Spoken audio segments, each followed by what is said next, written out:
year ago, we brought you the story of a group of Thai monks and the tigers they adopted. Now, as part of Tiger Zero Week, we return to the monastery a year on to see how things have progressed. Temple of the Tigers Revisited. I was born in the Tiger year, in the 1st of January 1951. It's been 1 year since Animal Planet introduced the world to Abbot Achon Pusit and his Temple of the Tigers. Against all the odds, this simple man is helping to save the tigers of Thailand, creating a utopia where large predators can live in harmony with man. 10 Buddhist monks taking care of 10 huge tigers. From everywhere in the world, when they saw the Animal Planet and come to help me very, very much. So thank you for Animal Planet.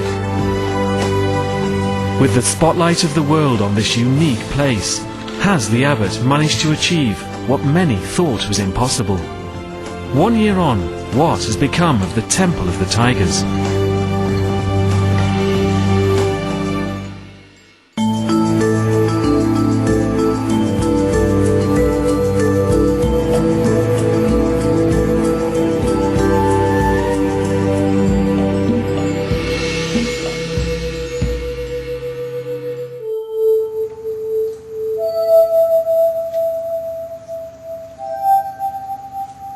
Deep in the forests of western Thailand, Abbot Achon Pusit is performing the ritual evening prayer.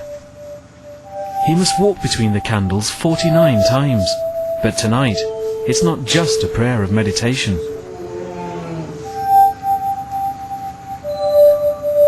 There are 13 tigers now living at this monastery, and this evening the numbers are going up.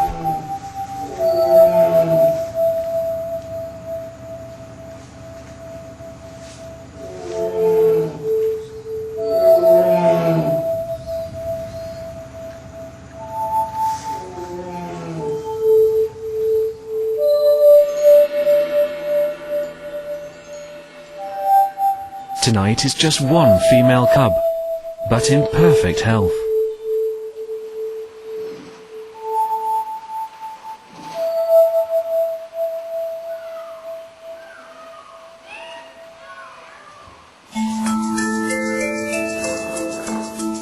The monks name her Jomnapa, meaning sky. Oh, very good. Like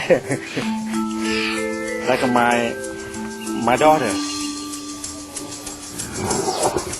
It's a growing family. There are now 5 new cubs, all born within the loving environment of this Buddhist retreat.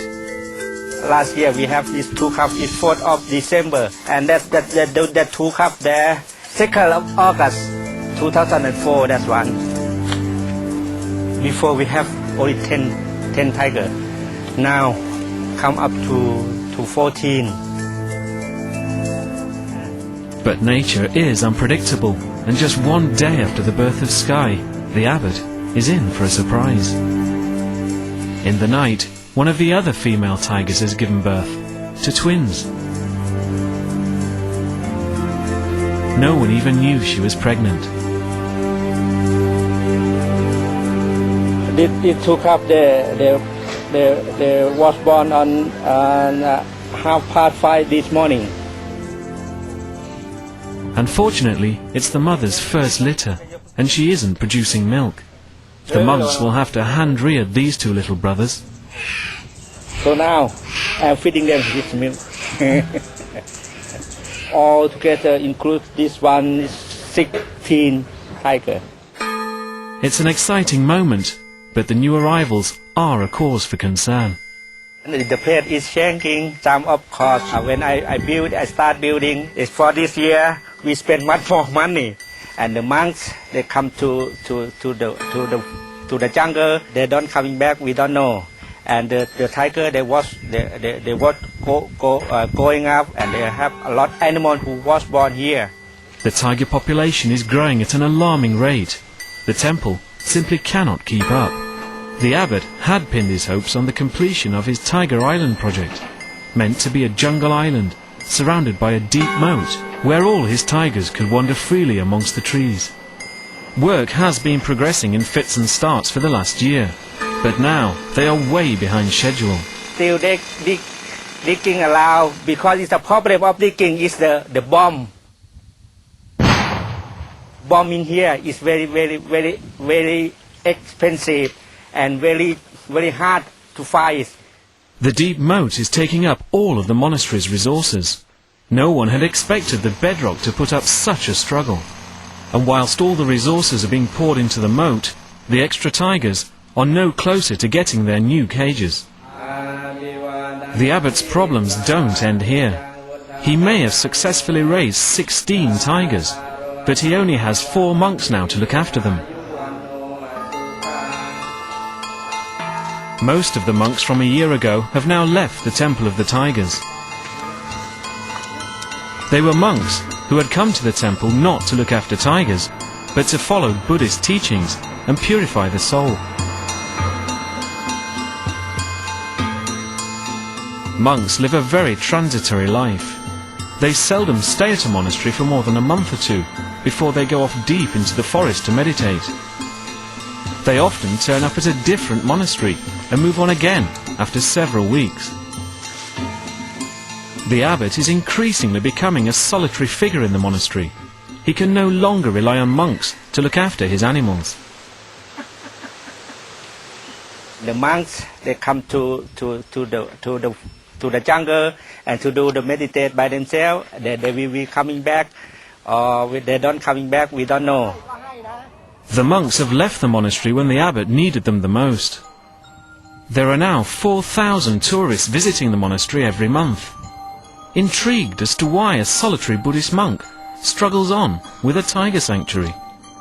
What makes the abbot tick?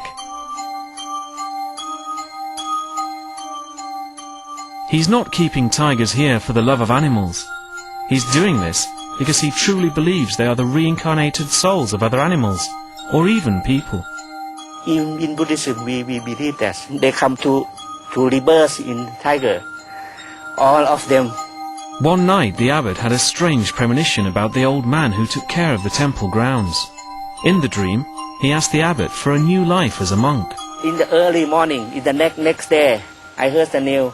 He was accident by the car. The car dead already. He want to rebirth again. He come here. Hern Fa, he was born. So he very clever. In my mind, I know him before he rebirth about the tiger. So that's why Hern Fa, I said I can control them.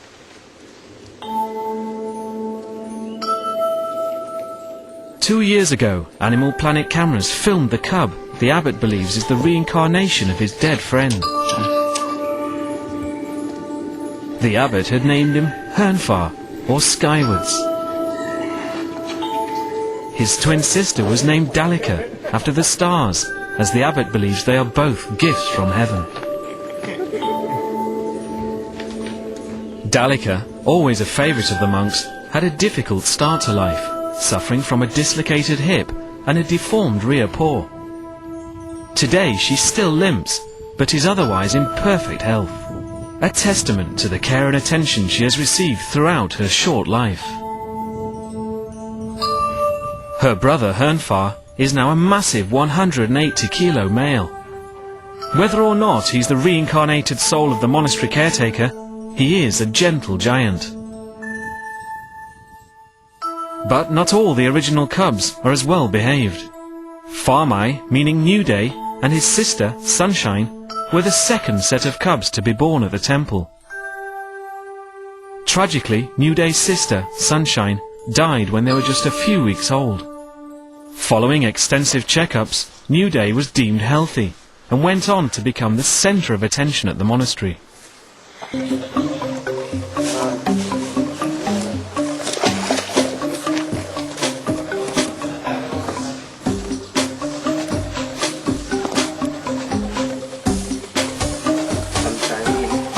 He never lost his desire to wreak havoc around the temple. Fine when he was the size of a small dog, but now he's the size of a donkey. It's simply not safe to have him charging around.